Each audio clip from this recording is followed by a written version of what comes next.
iQ4 unlocks the potential of your Corsair gaming headset with dynamic lighting, microphone side tone, virtual surround sound, and customizable EQ controls. To set up the lighting of your Corsair gaming headset, mouse over the tile for your headset and click on Lighting Effects. Select a predefined lighting effect in the lighting type window. Note that lighting link effects will be applied and synced with all connected devices that are compatible with iQ4. Now configure your lighting effect. Different effects will have controls for speed, direction, color, and start or stop behavior. To change audio settings for your headset, go to the Equalizer tab.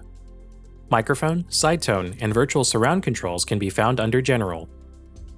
To change the EQ setting, go to the EQ Presets window where you can select a preset EQ.